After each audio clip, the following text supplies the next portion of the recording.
Welcome to Speechless. We're live from SPNN in St. Paul, otherwise known as the St. Paul Neighborhood Network. Just 3 blocks away from where approximately 260 babies were ripped apart from their mother's womb. And currently going on right now over at Planned Parenthood is what's called the 40 Days for Life, where people are peacefully, prayerfully protesting the taking of these innocent lives, these babies, which we'll see that some people think they could vote and count in voting in a bit. But I want you to know that 99% of the time you're out peacefully protesting, you're left alone. People talk back and forth, and showed videos on that. But a recent video came out from Canada where 3 gals were peacefully protesting and prayerfully protesting, and didn't end up being so peaceful. So we're going to play that movie video here called Kicked. So let's see.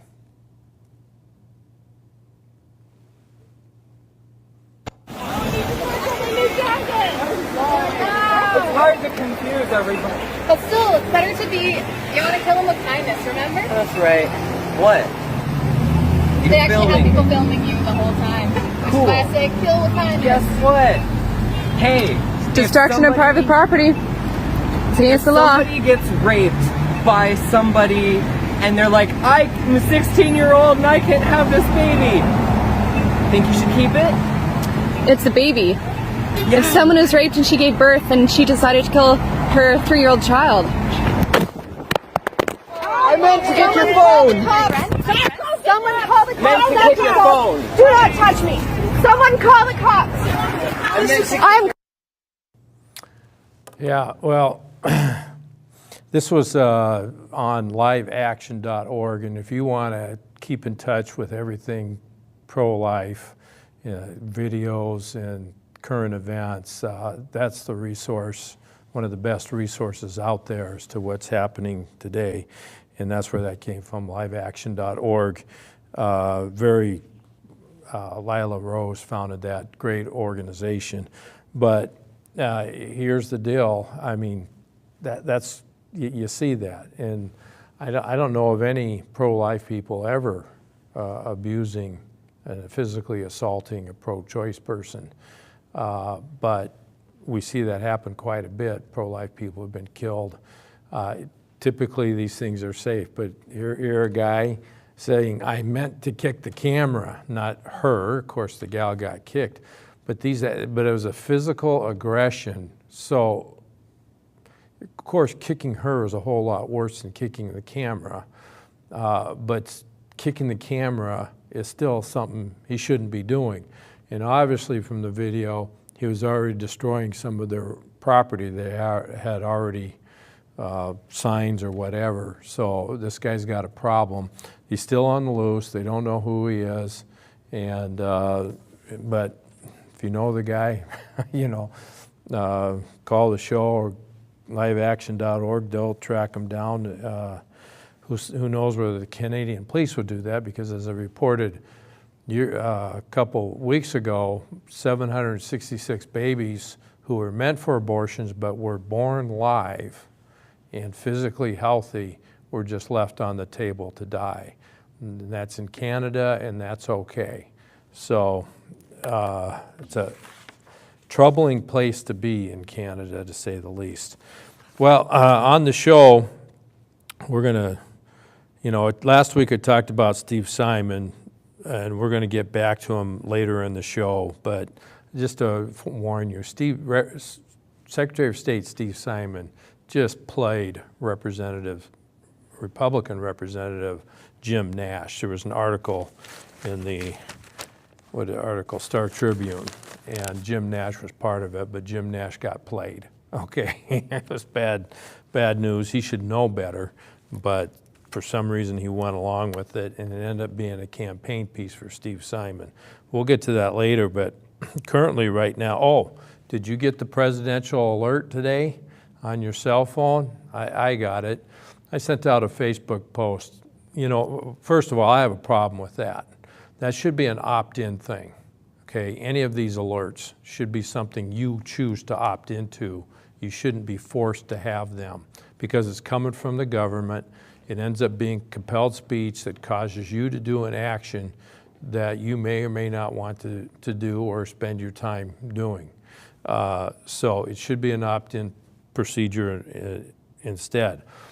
Now, what I recommend people do when you get these presidential alerts is use it as a reminder to pray for your country, and particularly in the chaos that's going on right now. Whatever reason, just pray for the country so that there'd be peace, and that there'd be peace in our country, and that people could live together in peace.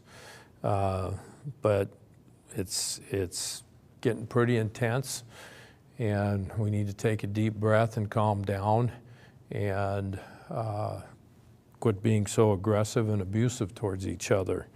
That would be nice. So, and speaking of that, I didn't mean to put it this way, but my guest today is Robert Marvin, running for state rep, House District 40B. Yep. That's Brooklyn Center, Brooklyn Park. area. Okay, Yep. That's who Deb used to Hillstrom. have Deb Deb, Hillstrom yep. had that seat. Okay, so it's an open seat. Yep. Okay, and you're the Republican candidate in Yep. that area. All right, so you kind of been abused up there, not physically, but Well, I've actually had police reports and stuff as far as abuse. Yeah. I've been running. I started running for office in 2010 when I ran for mayor. Uh-huh. And we've had police reports and some serious incidents where we, you know, well, what happened to you? What were the police Well, reports about? like one of them was the police even called it a felony, where the local candidates called. Back when the marriage amendment was going on, Yeah. they had people that had lawn signs in their yards that were, against the marriage amendment. Uh-huh. They Sure. wanted the marriage amendment. They wanted them. Okay. And there was this one gay couple who lived on one street. I know the address, but I won't say it. And they were having problems with people harassing them because they were a gay couple. Okay. And then I'm friendly and I talk with all the local. Which is not right. Yeah, but to harass people. It's not right to harass people. No. No. So I'm out there driving and I see the local DFL ladies and stuff walking down the street doing their door knocking or whatever. And so I wave at them, And then what I'm doing is I was out there working for Richard Cushing. I wasn't even running. This was 2012, I think. And I was out there looking for lawn signs, writing down lawn signs, checking our locations. And the police told me what they did. They called this couple and said, the guy who's been harassing you is coming right now. So then one of them came out and chased me down in his car and stopped me and then was harassing me about why am I driving through the neighborhood. They said you were harassing the couple? Well, what the police told me was, that these two guys told them that the DFL ladies called them and said the guy. You were the guy. They told them. They Okay. told them the guy who's harassing you is Uh-huh. driving by right now. Mm-hmm. So I literally was driving my neighborhoods, going through my routes, looking for these lawn signs, and then all I did was I wrote down the lawn signs and I was marking them on my sheet, going through the area, and then one of them chased me down in his car and was real mad and angry and was basically yelling at me and asked me why was I in the neighborhood and and I said, well, this is a public street, and I even told him what I was doing. I was just writing down the locations of my lawn signs, and that's what I do. I was mostly writing down my candidates' lawn signs. Yeah. But we always write down all of them. So, Okay. So anyway, he starts yelling at you some Yeah, more. and then I told him this is a free country, and he was saying something about calling the police or whatever. And I said, well, if you want to call the police, you can do that. And then he stormed off. And then next thing you know, two of them came at me, two different cars. And they literally chased me down, and they pinned my car in place, one car in the front, one car in the back. And this one guy came at me from the front, and another guy came at me from the back. And I thought I was going to get shot. Wow. It was pretty scary. So I ended up pulling up my cell phone and I called 911 and I ended up reading off their license plate numbers and stuff, and I called that in. Uh-huh. And then the police responded And then they came to my house, and they went to the couple's house too, and they told me, basically, look, it's a gay couple. And when you go to their house, you can tell. Okay. And the reason they did that to you was because they were called and told that you've been harassing them. And they said straight up that that was felony assault and it was wrongful imprisonment. So felony, then it would go to the county. Yeah, and they wanted to know whether or not I wanted to press charges against these guys for what basically they were tricked into doing. Oh. And I wasn't. Yeah. And really, I've even been over to their national night out, and they've been friendly to me ever Yeah. since. So. Okay. But you know, It gets exciting. yeah. So there's a lot of dirty stuff that goes on in my district. But currently, Yeah. you have lawn signs in a unique situation. Yep. A really good Okay. spot. So, I had a really good spot. So the main aspect of this, well, where's that? I mean, where's that spot? Who I got lots of has good an office at that spot? I got a lot of good spots, but the one that I'm kind of the most proud of is I've got spots that totally surround the DFL campaign, a field office in Brooklyn Okay, Park. so they're renting property. They're renting property from a friend of mine that I've had permission. He's a friendly guy. I've been getting permission for lawn signs from this guy for years. Okay. And they're renting property from this guy. And I've had permission there for my signs, and I also got permission from all the other people around there too. It's not just on his property. Okay. But it was just his property where we had the incidents. Okay. But I have signs all the way around the DFL field office in Brooklyn Park. And what I'm really proud of is when all the Democrats come to town to have their 40-some people things and they have all their speeches and stuff, Right. they get welcomed by a whole bunch of those signs. Okay. And they're We'll show in a bit. totally surrounded by Marvin signs, which is Okay. nice. So I like that. Senate candidate Tina Smith shows up. Your She was signs there. your signs are out there. No Democrat signs. Okay. I got videos. Just yours. They ended up putting up a few of their signs, not very many. They put up Okay. a Phillips sign. They ended up putting up a Democrat sign. So But- you got this big one, Robert Marvin Lots for of 'em. house. Yep. That's a clean one. Yep. Okay. Paid for Marvin for house. Yep. Okay. Yep. That's one that's not been damaged yet. Okay. So basically, when they go to their field office, and this is a free country, they even agreed with that. I had permission for those and stuff. They get welcomed by Republican signs, Okay. right? it's nice. Sure. So they don't like that. So They don't people like come, that, no. but all of a sudden it changed Yep. When Ellison came to town. when Ellison came to Yep. Brooklyn My Park. signs, and I talked to the field guys today. Mm-hmm. I know where I was when that presidential alert came through because I was at their office. I was literally at the DFL field office site, not at their office. I was on the grounds where my lawn, I was literally right next to where my lawn signs are vandalized when the presidential alerts came in. Okay. Yep. Well, we got a video of that, I think. Is that the DFL turkey one? Yeah, Is that's that one the- of them. That's Okay, one of well, them. let's show Yeah. the DFL turkey. Yeah. And That was actually from a couple days ago. DFL vandalizing my signs and putting up their signs. That's a church right there. That's the church, yeah. That's the neighboring Amazing. property. But your sign was on the Put ground. Marvin signs down. One of my 3 signs. Put up a were pulled whole down. bunch of Yeah. DFL signs, including Samantha, Tina, You happen to have some Hollis. turkeys there. I think it was kind of cool. Turkeys. Yeah, it's always fun to have wild turkeys. But you saw your sign there on the ground, Yep. and but their signs weren't there before No. Keith Ellison showed up. No, we made a point to make sure that we had a good welcome for, we didn't know Ellison was coming. Okay, We knew that they were going to have one of their big meetings. all right. So we always make sure that our signs look good, and they have a lot of Republican signs for the Democrats when they come in. They get to, when they have to, they basically can't go into their site without driving by one of my signs, Okay, right? And Yeah. I think it's nice. Yeah. Because we're friendly. okay. Yep. So I pointed out the church in that video, that red building, because that is not the property that Owned by the owner. is owned by the owner. It's a separate property. Separate property owned Yep. by the church. Yep. Okay, so But what happens is because the DFL doesn't know the boundaries, Nope. they're putting their signs on the church property, Mostly. and the church does what then? They take them down or what? Or, They don't complain about it. It only happened recently. Oh, okay. The signs were being removed. They were putting signs there a little bit here and there. There was a few signs. and then the church But only was when removing Ellison showed up did they put up 30 or so of those signs. it. Okay, And they mostly put them up near the commercial properties border, so it's kind of close, but they're well within a different property. okay.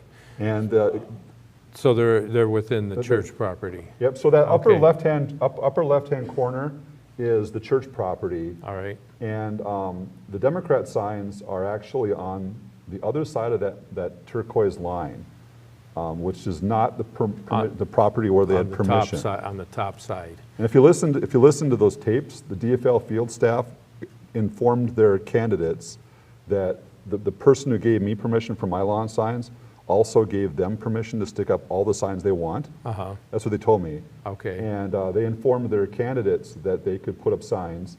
And apparently, they don't inform them of the property lines and the bounds of the. Right, where because they- almost that whole Corner, corner there with the grass where those signs were the church's property. that's right. And it's easy From to the see video though. we saw before. In the videos I take, you can see that diagonal line Uh-huh, is basically lines up with one of the curbs. okay, So when you're out there on the site, I made sure to have my lawn signs right on the property line, so they were kind of in the best location. uh-huh, And then it makes it really easy for me to tell when somebody illegally places one on me, Okay. because they put it a little bit more towards the corner. okay. Well, let's show the video of Marvin talking, that one. That was from today. That was from today, okay, this was today. Presidential alert. Well, so what was, it's always gonna be easy for me to remember what I was doing when national alert signs, alerts were coming out, because I know where I was. I was at the DFL field office in Brooklyn Park at 2937 Brookdale Drive, and had all my signs here vandalized by the field office, and a whole bunch of Democrat signs put up in their place. You can see what they did here. They tore down my sign there, my sign right here, and they put up all of these other ones.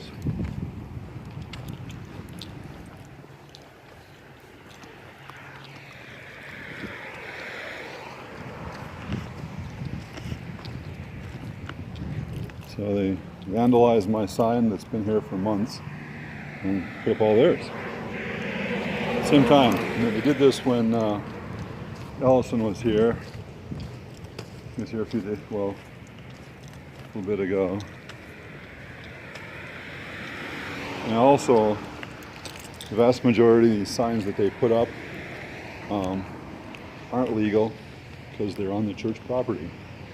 They're not even on commercial property. That's it. Okay, Yeah, it's pretty hard to dispute that too. yeah, well. Especially when they were explaining to me how they gave permission, and the permission to put those signs up was from the property owner, and I explained to them, the property owner doesn't even own that property. It's the neighboring property. And they didn't even dispute that, Yeah, you know. and did they go take their signs down? No, they didn't. No. Okay. They said they have no control over those signs, Oh, because somebody else put them up, but they told them they could put them up. okay. And this is, I was talking to these guys, and they were telling me that they work for the Minnesota DFL, that they're professional staffers, and I'm like, well, you guys should understand things like property lines and things like that. You know, you guys are training people. You Right, should be like experts. and they should know those boundaries, and Yep. they should go and take the signs down, and they can. Well, they gave the person permission to stick them up. That's what they Right. claim. They claim that the property owner gave them permission to stick up whatever they want. and that they informed these 12 DFL candidates they could stick up their Yeah, signs. but the church didn't give them Church permission. didn't. And really, if the church gave them permission, if I had permission from the church, I would stick my signs on the corner. Right. This is a lot better spot. Absolutely. Yeah. So this, you just noticed your signs being down Yep. after the Ellison event. Yeah, well, we made sure that they were good to go before the Ellison event, and then The day before, you saw your signs were up? Yeah, Okay. they were, and then the Ellison event came in, and then they, tore my signs down. And all these other popped And up. all these other ones went up, and the field staff told me that, well, we didn't do it. Uh-huh. But I said, well, prima facie, and I use that, it looks like you guys did. And to somebody like me, when I've got large numbers of, if people drive around the area, they see my signs all over the place. I had no other signs vandalized and torn down. And all 3 of the signs on that one site were torn down at the same time, and then a whole bunch of Democrat signs put up. Yeah. And I said, well, that, most reasonable people would say, well, the people who tore down your signs and put up all these other signs Right. were the same people who did it. Right. But we don't know for sure. But the implication is pretty good that after Keith Ellison was there, the kind of the mob mentality said, hey, let's take these signs down. And this was one of your signs there, right? Yep. It was. They weren't just torn And down. I don't know how well you can see this, but Punched holes in them. that, yeah, there's, You can actually put your fingers through them, okay. like this one. My fingers in there. Yeah. They damaged And them. this is really damaged. Now, It's it's a kinda 5. like- so it's not just they didn't just pull them up and lay Drag them in that the one grass. through the mud and stuff. They like attacked it. Yeah. Which these None of the other signs were attacked. nope, none of the other signs were attacked. Okay. In fact, the only signs that were taken down. And this were one looks mine. like it was walked on and Yep. If you look at those videos, it was abused. yeah, it was abused. It was definitely Okay. abused. It was quite. And my signs are also put up in rebar. They're not those little flimsy little wireframe things. Uh-huh. So It takes some effort to it takes pull them more out. work. Yeah. More work to take them down. It's intentional. Well, it's a remarkable coincidence if all 3 of my signs Well, were all suddenly taken down but at the that same time. kind of goes to the abusive nature of Yep. Keith Ellison, at least the allegations. Yep. And so it just carries over into how we treat other people. And then, not all DFL people are pro-choice, but, the aggressive nature of DFL people in the pro-choice. So you see this aggression coming out rather than letting people have their speech and their say. And, if they don't like your signs there, they should move their field office. Yep. Yeah.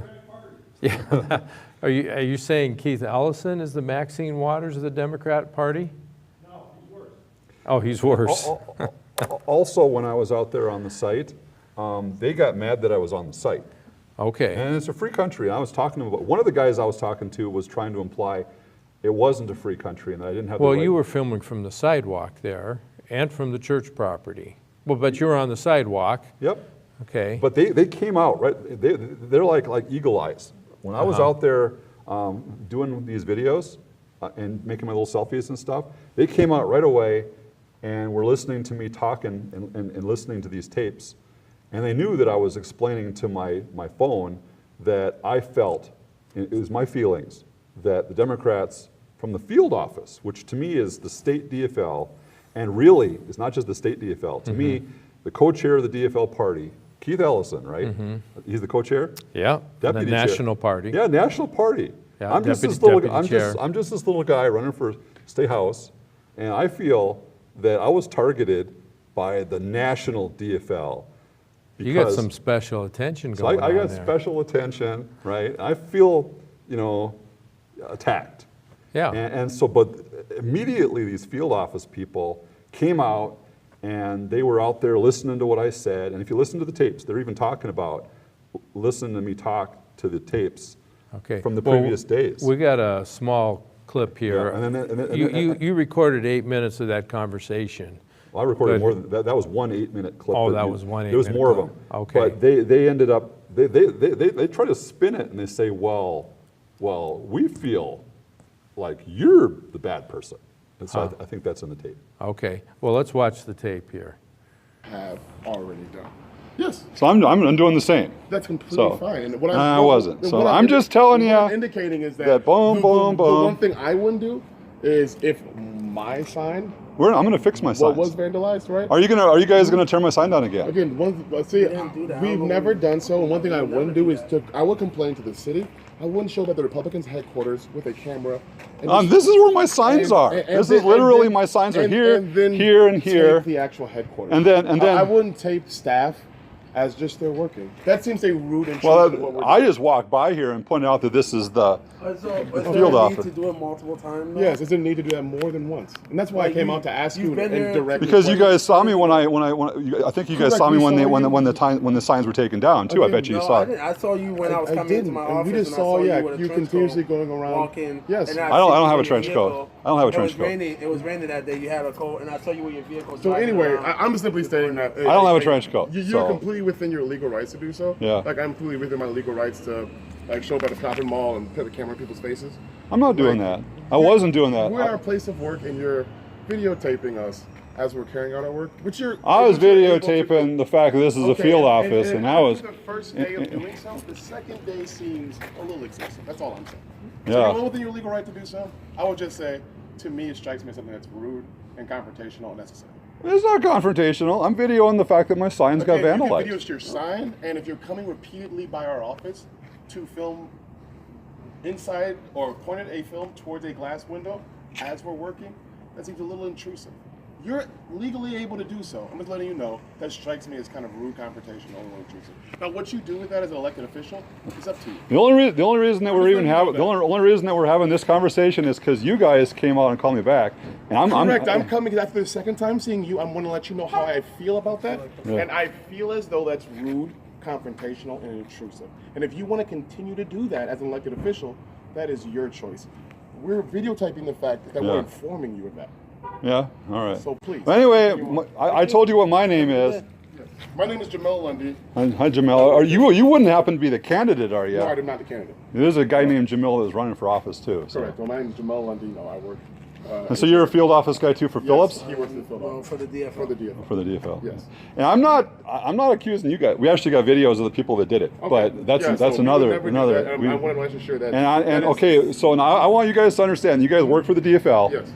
Now, when you guys understand this, right? Yes. The prima facie, basically the appearance of Correct. it.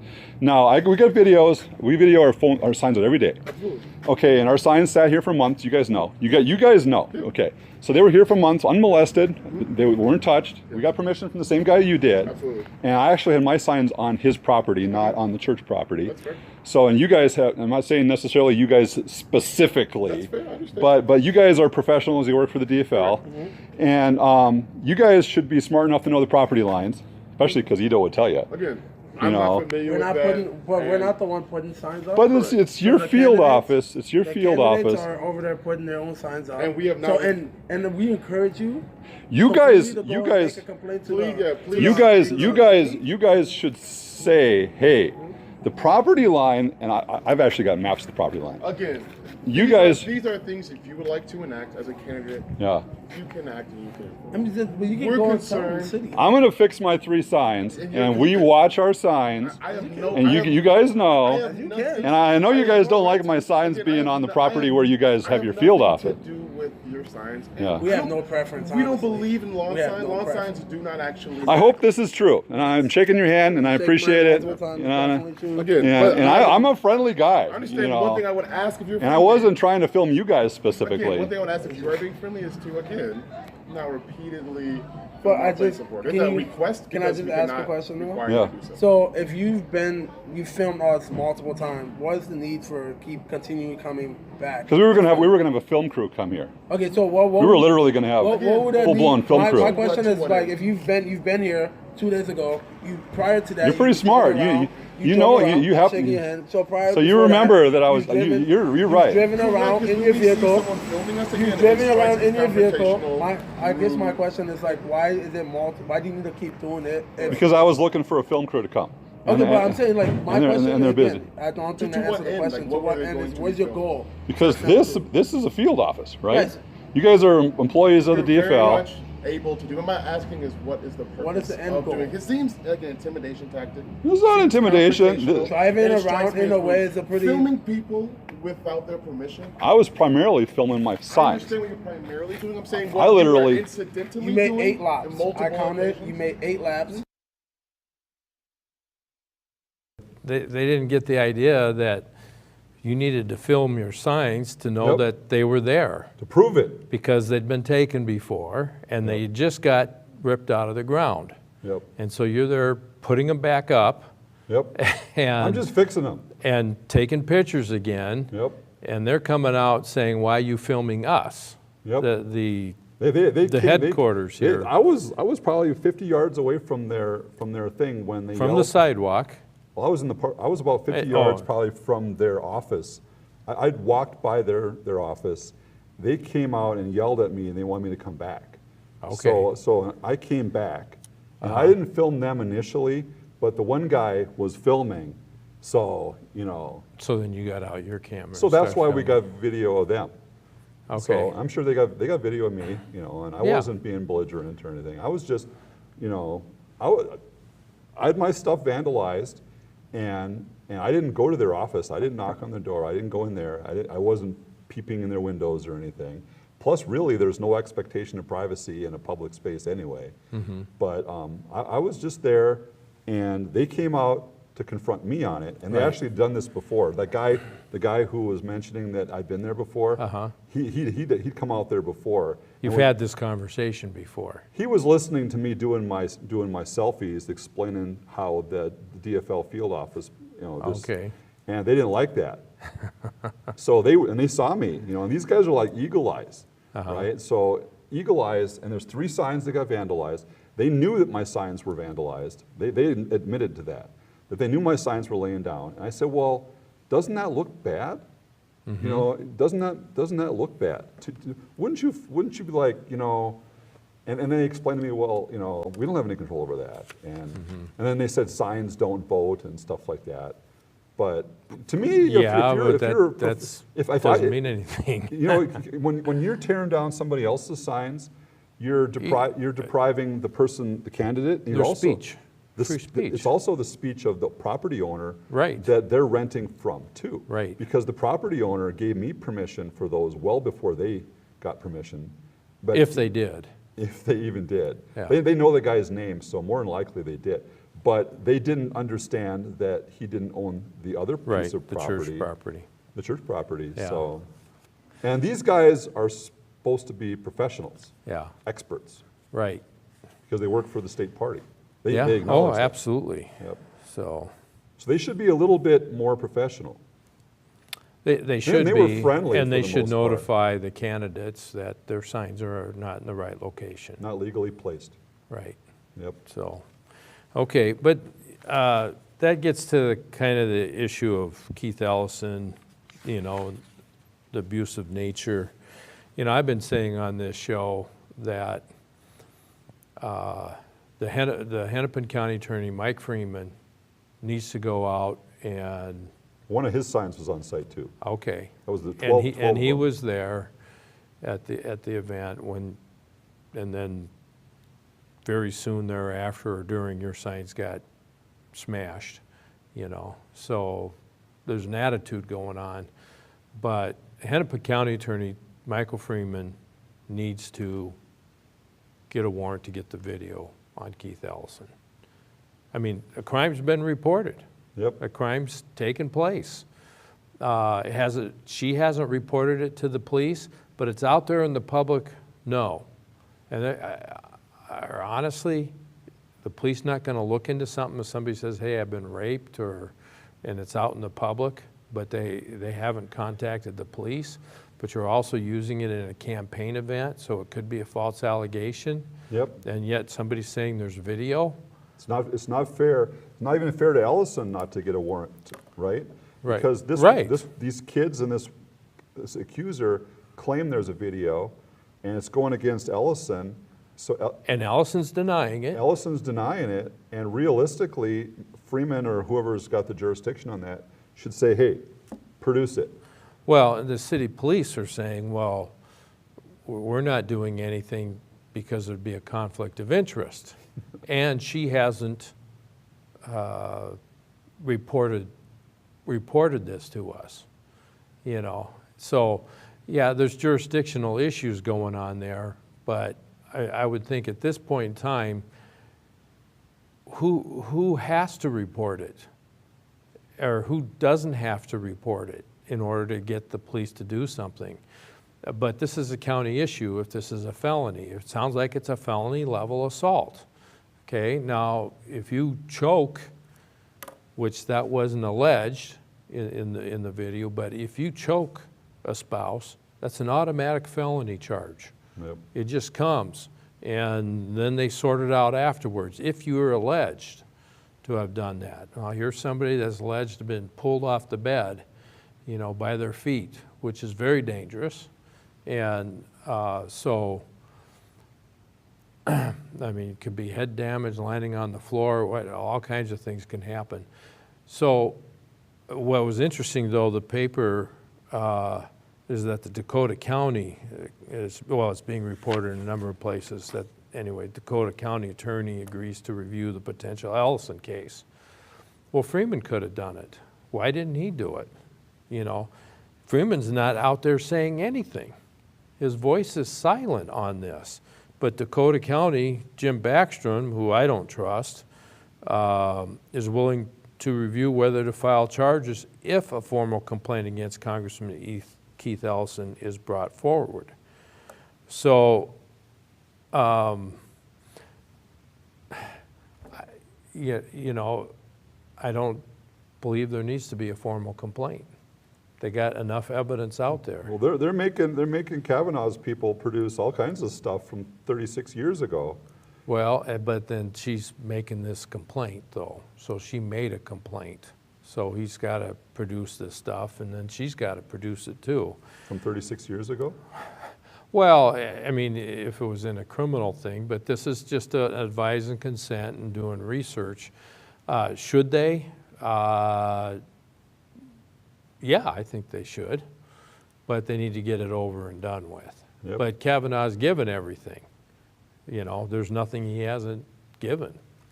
You know, he's just denied it all, and calendars are out. And I basically think they should treat the two of them the same. So if they're making Kavanaugh Right. produce all this stuff, they should be doing the same thing with Ellison. right, yeah. You know, and given everybody's entitled to due process Right. and fair treatment, And- equal protection. And that's the key thing, because there is a very well-established system and process of doing things. And either and I put this on the major press, the Star Tribune, the Pioneer Press, the major TV news channels, because they're not asking the right questions, you know, and they're not talking to prosecutors and defense attorneys as to how come there isn't any action going on this.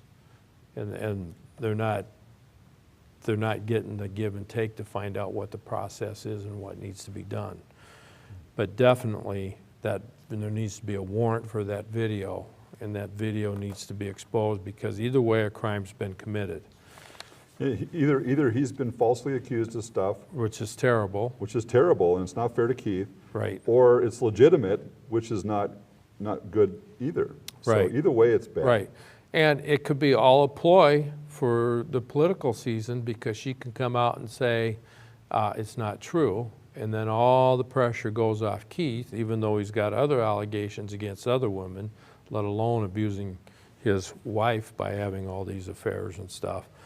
But it's, you know, it's just creates for a terrible situation all the way around.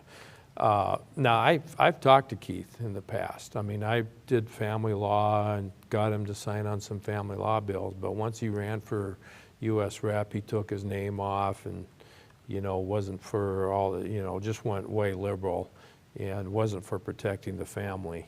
This is a creation of his own doing, and these attorneys, county attorneys, need to get this squared away. Well, I want to bring up something else that I know you've been following quite a bit, and that's Secretary of State Steve Simon. All right? Yeah. You've gone to some of these court cases. Yep. And you have a good understanding of the voter fraud that's taking place. Yep. Quite familiar with that one. Right. So let's start this off. I showed this video last week, but we're going to show the video again of Secretary of State Steve Simon saying that the Russians did not even attempt to hack our system. Let's go with that. Under federal law, we have to keep the physical ballots for 2 years, almost 2 years, 22 months.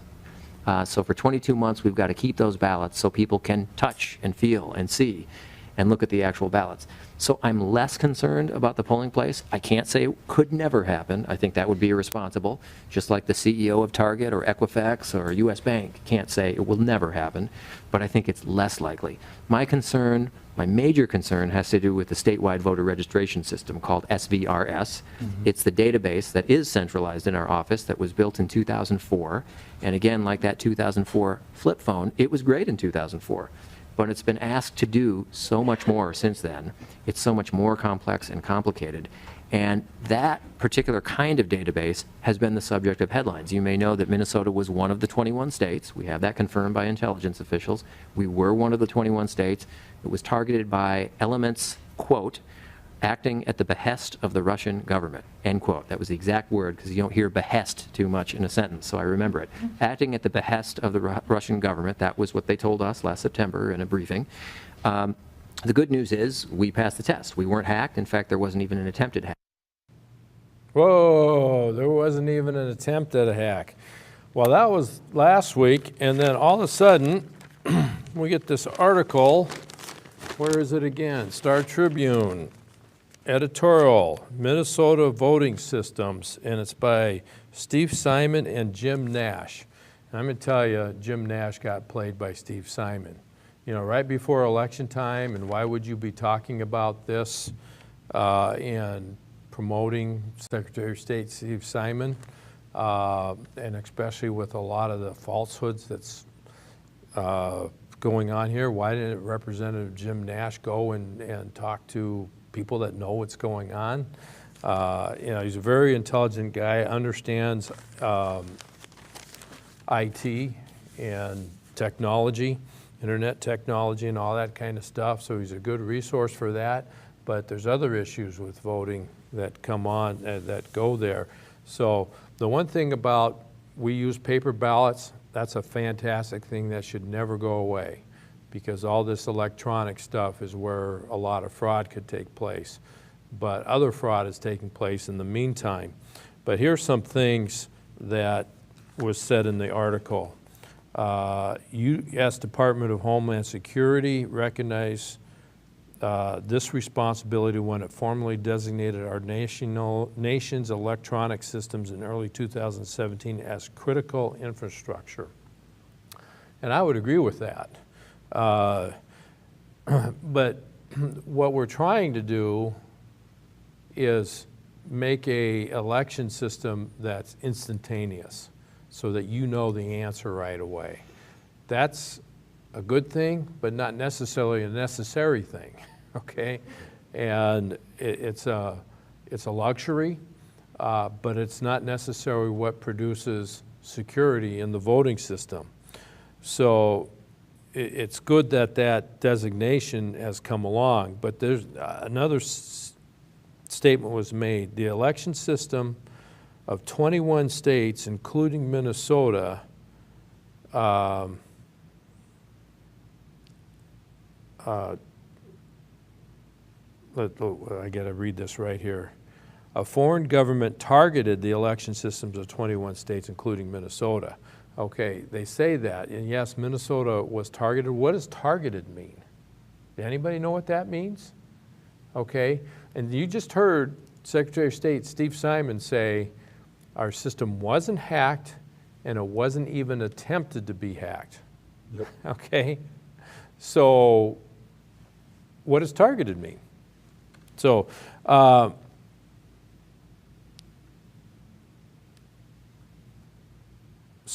but here he says, fortunately, in part because of rigorous preparation at the Secretary of State's office from years ago through today, Minnesota's election systems were not breached in 2016. Okay, why weren't they breached? Well, because nobody tried to. Nobody tried to breach them.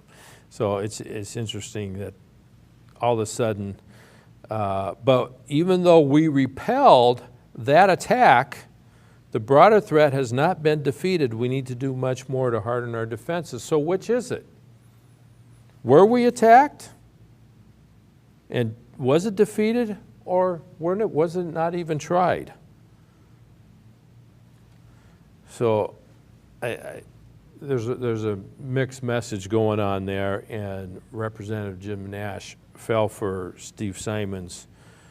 See, to me, the greatest thing is voter fraud. Now, Robert, Marvin, you've been to some of these hearings. Yep. There are things we don't know about voting right now. You have any ideas of what's going on with this voting system and who's getting to vote? And Well, they want everybody to vote. They're looking to entitle. They want to err in favor of entitling basically everybody to vote rather than denying. They want to let more people vote than they don't want to deny anybody the right to vote. Right. And the thing is you're either entitled to vote and you should get to vote, or you're not entitled to vote and you shouldn't get to vote at all. And they've got this database, they call it the SVRS, and it's got, I got a copy of it, the public one. It's got everybody that's a registered voter that's currently on the rolls in it. But the problem is that we won that lawsuit where they're supposed to disclose the additional names that are the people that have been taken off the list, but they're still registered in the computer system. Right. And they're also denying giving access to the challenged peoples, the challenged felon, the challenged ward, and the challenged non-citizen. And that's a real issue because and this is the thing, the allegation is that people are getting to vote who shouldn't be allowed to vote. And there's also. so we got 624 felons that ineligibly voted. Yep. Only 11 were criminal votes, but all 624 were ineligible votes. Yeah, and they don't prosecute them. So, and the argument is because they don't prosecute them. Well, they prosecuted 11, but there's an out there, right? The out is, I didn't know I couldn't vote. You know, so Okay, then they don't get charged. Let's just say you're a felon, right? Right. And you go to court and you're convicted, and the judge gives you a sentence, and you got prison time and you've got probation. They tell you. Now they do, right? I think they've been telling you for a while. They tell you, yes, you lost your voting, but now they give you a piece of paper that says you can now vote. Once your sentence is totally done, your rights are restored in Minnesota, so you get to vote again. Right. And the deal is. And the judge officially restores that right. So you know whether you get to vote or not. Yep, and let's just say you're a felon who's in jail and you're wanting to get out, right? Right. And so you go on, the judge offers you probation. And one of the conditions of your probation is that they don't have your rights fully restored. Right. You're on probation. Exactly. You might have an ankle bracelet, or you might have to do other things too, and that's just a condition. Now you may not even have an ankle bracelet, but you got to report to a probation officer. And yep, that's one of your conditions. Conditions of release. Otherwise, you stay in jail. Yeah. Otherwise, you stay in jail. So, do we want to deny people the right to probation? So and they want to restore the voting rights to people immediately once they get out of jail. Right. Well, the thing is one of their conditions to being released is that their rights are not fully restored. Right. So they're wanting to take away things from the judge. And well, and they have to, I mean, if the people want this to happen, they need to change the Constitution. Yep, that's right. That's the bottom line. It says felons can't vote. Yep. And you're a felon until your term is served. Yep. So a lot of felons that I've met over time, is they say, well, I got a choice. I can be on probation for 10 years, or I can spend 2 years in jail and get it done, and I'm off the book, and I can vote and get all that done. I'm going to do the 2 years rather than being 3 months in jail and 10 years of probation, because it takes 10 years to restore all my rights. So this is a choice they make in that process. Yep. So A lot of people, I suspect, want to choose to be on probation rather than be in jail for an extra 21 months. Well, I think it's interesting because this is another problem with Steve Simon that he has. One, he's not giving out this public data, which a district court judge, and they could be wrong, but Jennifer Frisch has said, no, I don't believe she's wrong. Steve Simon, you give the data, that's public data. And this is what they're requesting, and there's nothing in the law that says this isn't public data, so give it to us. So Minnesota Voters Alliance wants this data, and with it they can determine who's the ineligible voters. Really and easily. Steve Simon knows who the ineligible voters. He knows how many ineligible voters there are. And according to the legislative audit that I've played clips of, and that's where Steve Simon was testifying there, a legislative audit. No, that was a government operation. Well, I don't know which clip that was from, but at the legislative audit, Steve Simon, you know, was told, and that legislative audit said there's 16,000 unrecognized voters. We don't know who they are, where they came from, and we know where they voted. We don't know how they voted. Of course, you never know that, but who are these people? And then Representative Quam, who should have wrote this article with Steve Simon or have a counterpoint, maybe he'll get a counterpoint in here, should have said, no, and during the hearing said, no, we got 17,000 from Social Security from the federal government, the HAVA, Help America Vote Act, 17,000 names, you know, beyond the 16,000 names that haven't been matched up. So people are given Social Security numbers that are incorrect. And we don't know who these people are. So it's a problem. So here's an interesting part in this article, which I just, couple things. Although federal resources are welcome, Minnesota should not have to rely solely on the federal government to protect our elections from attack. I agree with that. Yeah. In light of clear ongoing threats, we need to act decisively at the state level to fortify our system. There's no problem with that. But we haven't been hacked.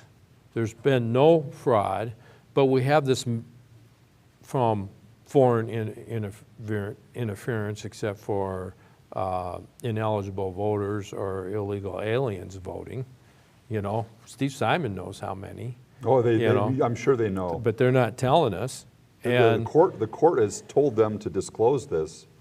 The MVA won that case. Right. And Nathan Hartshorn, you know, the lawyer for them, brags about all kinds of this stuff, bragging about all these things in court. And that they can give this information to whoever they want. Yep. We don't want to give it to Minnesota Voters Alliance.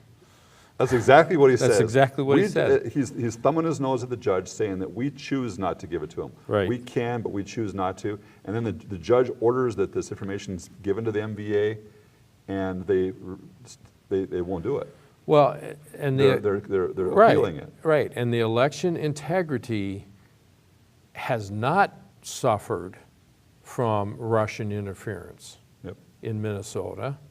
Steve Simon admitted to that. We saw that. But what it has suffered from is ineligible voting, and a lot of it. Okay, so this comment is made that's really irked me. As our election infrastructure continues to be tested, Minnesota should know that we remain confident in the strength of our system because of good practices currently in place, e-poll books, paper balloting, and intensive post-election audits. Okay, that's just, okay. Then he says, the accuracy of election results in our state is sound. Okay, I just gave you all the evidence that said it's not sound. The accuracy is not sound. 624, that's enough to change a statewide election. Yep. Post-election audits, that's where we're finding that at least 16,000 in 2016 voted, and we don't know who they are. And what can you do about it? What can you do about it? Once they've voted, their vote is already in the system and you can't take it out. There's nothing. So there's nothing you can do. All you can do is prosecute them, and they won't prosecute it. And But they don't know who they are. They know who they are. They just won't. They won't disclose it. And that's the thing. Okay. People look at this stuff and they're like, well, a lot of people are saying that there's 4% voter fraud in Minnesota, and a lot of people like me believe it's higher than that, right? And Steve Simons is like, well, there's 0% voter fraud. Right. But they won't disclose the data. Only 11 people have been convicted. Yeah, so there's okay, so that's like a those trivial. 11, right, and so those are the 11 voter frauds. No, voter fraud is everybody that's ineligible to vote that votes. So all 624 of the felons that voted, according to, there may be a lot more, but this is just according to the legislative audit, those were all voter fraud because they're not allowed to vote, and they did. And you can't take their vote back. No, not once they voted. What people, I don't understand why, I think I know why they don't want to do it. But to me, if you got a problem, you should just turn the lights on and look at it. Right. And if Nathan Hartshorn and the Secretary of State, Steve Simons, aren't willing to turn the lights on and prove it, if it's literally 0% voter fraud, then there should be no reason to not just let people look at the books. It's kind of like doing an audit. You know, and if you got these people that absolutely refuse to let you look at what's in the paperwork, people aren't going to trust it. They're going to think, well, you know, there's some kind of a shifty thing going on in that paperwork, or you'd be willing to let me see it. Right, exactly. You know? And so I think that they should have some duty to, you know, let people see the paperwork. Yeah, we're out of time. Thanks, Robert Marvin. Good luck in your House race. All right, thank you. And remember, folks, if you don't stand up for other people's liberties, who's going to stand up for yours? And good men don't do nothing. Have a great week. We'll see you next week.